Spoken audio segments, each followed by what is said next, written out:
with every good thing in life, inevitably, there comes the bad. The same is true with movies in the year of our Lord Joe Pesci 2023. While it can be quite frustrating that many people say they don't make good movies anymore. After all, it's a tedious and grueling process. However, you'd have to admit that they have a point. There's a severe quality problem in Hollywood, and it's glaringly obvious. That movie sucked balls. With remakes, reboots, sequels, prequels, and requels, oh my. Hollywood has become overly reliant on unaided awareness, and as such, the lack of originality is apparent. While it's all of a sudden taboo to make a list of the worst films these days, really it's only on Twitter or X or Twix or whatever. I think it's completely necessary. Yes, making movies is challenging, but sometimes watching these movies can be quite the challenge in and of itself. How are we supposed to get better without a little constructive criticism? Now, I know there will be selections on this list that will surely piss some of you off.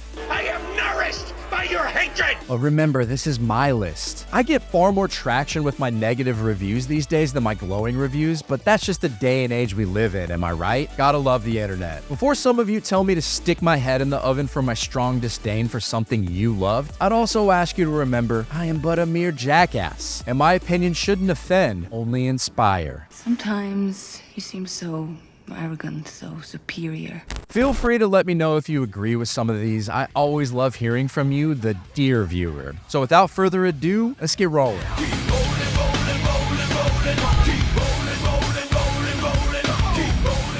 Now I'm going to start with a few honorable, I guess they're dishonorable mentions. Indiana Jones and the Dial of Destiny. To me, this was the most disappointing movie of the year. The Little Mermaid live-action remake, it was shocking how much of a chore this was to sit through. Insidious: The Red Door, it's time to move on to other things. Leave the World Behind, a disjointed apocalyptic thriller that features unlikable characters and a mess of a plot. Wish. Disney's 100th anniversary animated feature that's so lame, it had my youngest child claim she doesn't like princesses anymore. For shame! Okay, now that we got that out of the way, let's move on to the official list. Number 13, Reptile.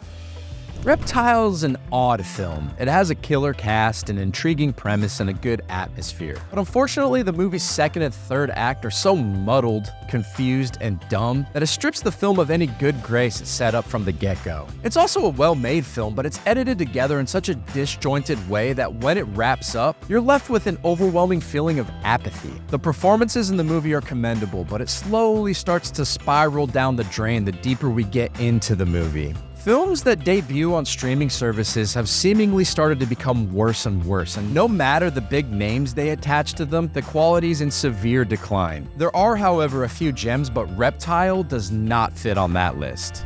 Number 12, Rebel Moon Part 1, Child of Fire.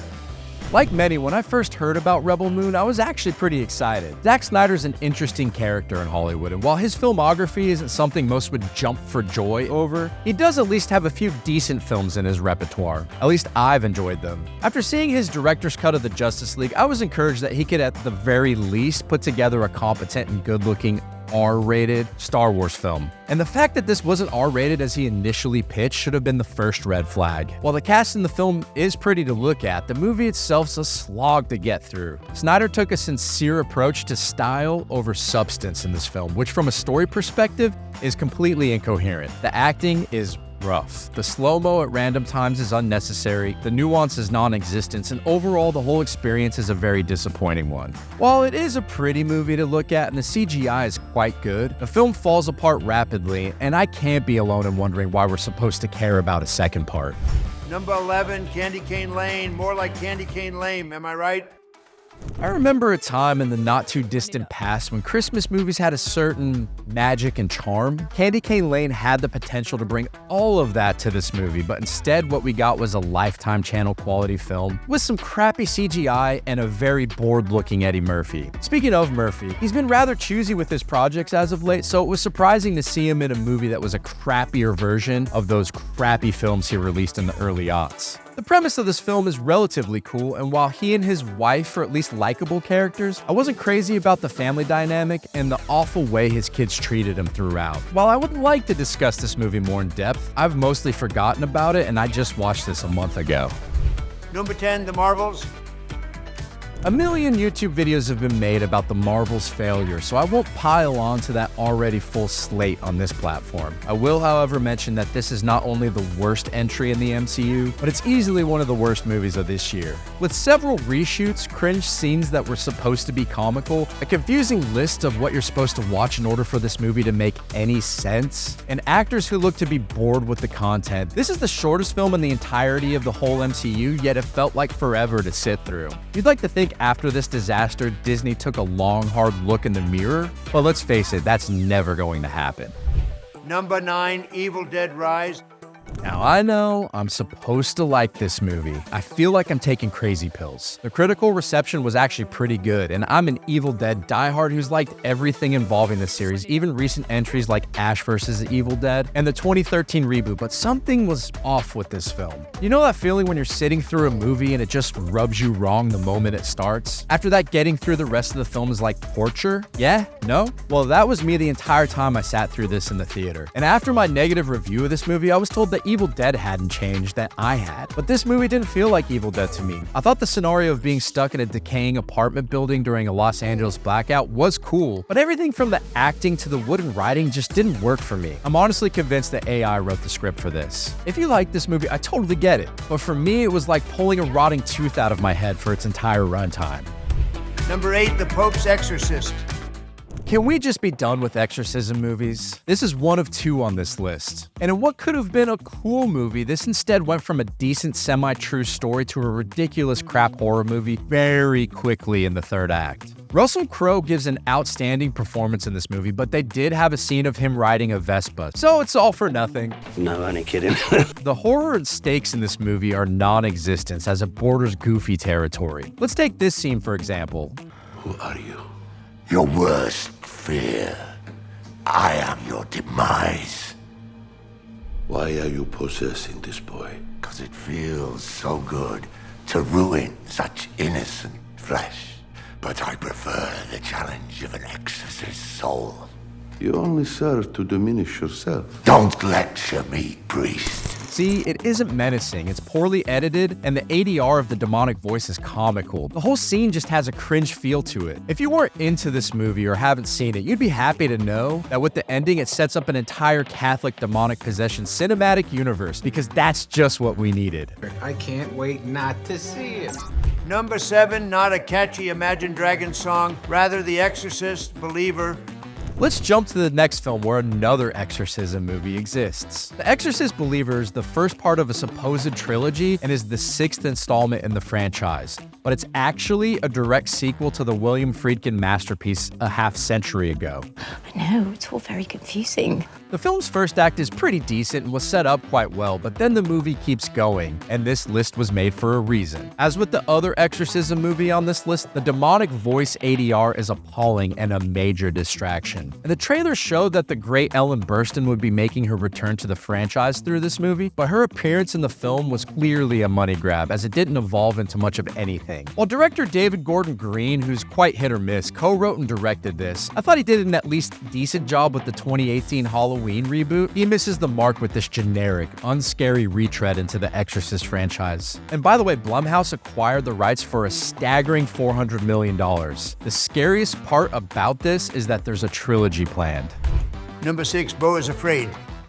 Beau is Afraid is one of those rare movies that will end up on both the best and worst of lists. It's on my worst of because of the expectations I had walking into the theater. Hereditary is one of my favorite horror films, and Ari Aster, I think, is one of the best up-and-coming directors. I still hold this opinion, but boy, I didn't mesh with this movie in the slightest. While yes, this is undoubtedly Aster's most personal and artistic film, I found it to be a giant misfire. While I can't ignore the potential the first 40 or so minutes have, the remainder of the movie devolved into a wet fart for 3 hours, and it ultimately lost my interest completely by the end. I know I'm supposed to watch the film from the perspective of how Beau sees the world, and that the events unfoldings are metaphors for what it's like to live with anxiety. But I don't care. I found most of the characters unlikable, and by the time the movie was ready to wrap up, I just felt like it missed the point of the rest of the story. While this does have a few good scenes, and Aster is clearly a fan of Homer's The Odyssey, a few scenes do not make a good movie.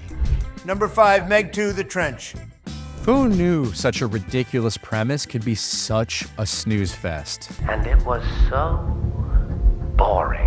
The first Meg was over-the-top campy fun, while the second is a tedious, exposition-ridden torture device, only used in Turkish prison camps. While this movie has some action towards the end, the film team missed the mark by making these films PG-13. Suppose these were R-rated and went hard on the shock value, that's something I could get behind. And in that case, it may have produced a more boisterous good time, but unfortunately what we got with the second film was a lot of dialogue, very few comedic bits, lame action scenes, Jason Statham whisper yelling every 5 seconds, and a very forgettable film. Number 4, Expendables 4. Hey look, here's another Jason Statham film. What are the odds? You remember the Expendables movies? It'd been almost a decade since the previous entry. Instead of bringing the fun, this movie mess goes from scene to scene and then ends. Expendables allegedly had a $100 million budget, yet the CGI is 1990s quality, the plot's paper thin, and every cast member looked like they couldn't wait for their scenes to end so they could hit craft services. This is the type of movie you'd expect Steven Seagal to star in the early aughts. But no, this big budget film didn't even try to be entertaining. Number 3, Pet Sematary Bloodlines. Woo! I tried to block this movie from my memory. I think Pet Sematary Bloodlines had to have set a record for the most ineffective jump scares ever attempted in a film. The jump scare is a device that when used properly is terrifically effective, but the problem with so many horror films these days is that it's the only trick they keep in their bag. I love the original Pet Sematary movie, and the book is a horror classic, so this prequel essentially had everything it needed to be great, or at the very least interesting. It couldn't even do that, as this movie is uneven, unscary, uninteresting, and shockingly bad. I said it before and I'll say it again, this franchise should have taken its own advice and stayed dead. Number 2, Hidden Strike. Holy green screen hell, Batman. I'm not kidding. Some scenes in this film look like they were part of a 14-year-old's film class experiment. While it's impossible for me to dislike Jackie Chan, and for almost 70, the dude can still make a compelling action scene come to life. The problem with this movie is that the action is rather stale and over CGI'd to hell. It just doesn't look good. In this low-rent Mad Max film, John Cena gets to bust out his infamous Chinese-speaking skills. There are some ridiculous physics-defying action sequences, horrible dialogue, and less than zero chemistry between Cena and Chan. In what should have been a fun, romantic-type film Chan made so lovable back in the day, we were saddled with this horribly unfunny action comedy. Thank God it was a straight-to-Netflix release, because it took me at least 6 different viewings to get through it. Number 1, Winnie the Pooh, Blood and Honey. You've made it this long, so we must discuss the pivotal number 1 entry. So have you ever wondered what happened to the 100 Acre Wood Gang after Christopher Robin grew up and moved on with his life? Well, naturally, Pooh and Piglet become homicidal maniacs in order to deal with their abandonment issues. In what is, and I'm not being hyperbolic here, one of the most ridiculously awful movies I've ever laid my eyes on, this movie is incredibly entertaining. None of it makes any sense. Hell, a fantasy porno with dialogue and a moderate budget is more competent. The movie did have me saying, "What the fuck? What the fuck?" and laughing maniacally at least a dozen times. Winnie the Pooh became public domain in 2023, and this was the first movie to arrive, and boy is it a doozy. Now, I know this landed on the worst of the worst movies, just like on other people's lists, but it's so bad that I'm recommending you watch this movie so you can experience it for yourself. Hell, play a drinking game or something of that nature with a group of friends. Although, if you do it every time a scene doesn't make sense or a character randomly gets killed, you may need to have your stomach pumped. Either way, this is one of those awful movies that is must